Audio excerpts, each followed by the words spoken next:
नमस्कार, प्रमिला's रेसिपीमध्ये तुमचं खूप खूप खूप स्वागत। तर आज आपल्याला करायची आहे कैरीची चटणी। तर चला बघूया साहित्य काय काय घेतलंय ते। साहित्य बघूया आता। हे बघा, मी ही अशी कैरी घेतली तोतापुरी। ही आंबट गोड असते आणि हिची चटणी खूप छान होते। जर तुम्हाला दुसरी कुठली कैरी घ्यायची असेल तर तुम्ही घेऊ शकता। हे बघा, हे एक वाटी मी खोबरं किसून घेतलंय, सुकं खोबरं। हे घरचं लाल तिखट, हे अंदाजाने वापरूया। परत हे काश्मीरी लाल तिखट, हे थोडंसं आलं, हे 10-12 पाकळ्या लसणाच्या, थोडंसं मीठ चवीनुसार आणि थोडीशी कोथिंबीर। अगदी कमी साहित्य आणि झटपट होते ही चटणी। तर आता आपण लगेचच करूया। बघा, मी तवा मांडून घेतलाय गॅसवरती आणि आता तवा पण तापलेला आहे।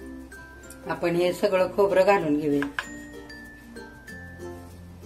आता हे व्यवस्थित भाजून घ्यायचंय आपल्याला, लाल होईपर्यंत। बघा, खोबरं भाजत आलेलं आहे आणि असंच छान लालसर असं भाजून घ्यायचं, म्हणजे चटणी छान खमंग अशी लागते। बघा, खोबरं आता चांगलं भाजलंय। आपण गॅस बंद करूया आणि खोबरं थंड करून घेऊया आणि तोपर्यंत कैरी कापूया। आता आपण कैरी कापूया।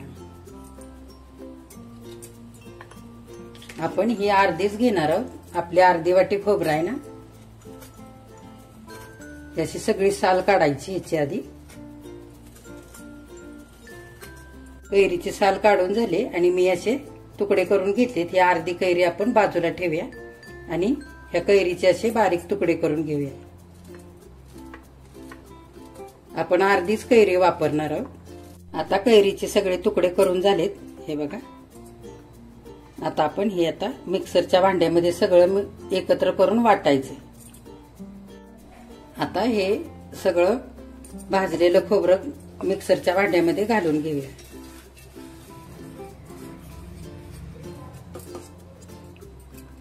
ही आता कापलेली अर्धी कैरी त्या खोबऱ्यावरतीच घालून घेऊया।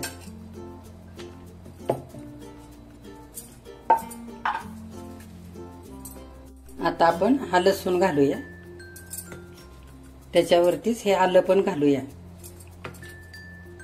हे काश्मीरी लाल तिखट घालूया, 1 चमचा घेतलंय ते। आणि हे घरचं लाल तिखट, हे लाल तिखट कुठलंही चालेल, तुम्ही जे घरी वापरता ते। तर ते आपण अंदाजाने घालूया याच्यामध्ये। ही चटणी तिखट खूप छान लागते, तिखट केली की। आणि ही कोथिंबीर पण घालून घेऊया। आता चवीनुसार मीठ टाकूया।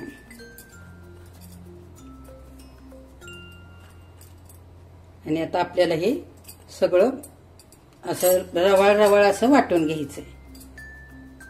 बघा, आता ही खोबरा आणि कैरीची चटणी वाटून झाली आपली आणि ही तयार झालेली आहे। आपण ह्याला काय फोडणी वगैरे नाही घालणार। आपण खोबरं पहिलंच भाजून घेतलेलं आहे आणि कच्च्या लसणाचा स्वाद खूप छान लागतो या चटणीला। तर आता आपण ही डिश मध्ये काढून घेऊया। बघा, आता हे सुकं खोबरं आणि कैरीची चटणी तयार झाली। मी सुकं खोबरं अर्धी वाटी घेतली आणि तेवढीच कैरी घेतली अर्धी। तर तुम्ही पण जास्त खोबरं घेतलं ना तर त्याच्यानुसारच कैरी वापरायची। तर जास्त पण आंबट होईल अशी कैरी नाही घ्यायची, त्याच्या अंदाजानेच, खोबऱ्याच्या अंदाजानेच कैरी घालून घ्यायची, म्हणजे ही चटणी अगदी चटपटीत तयार होते।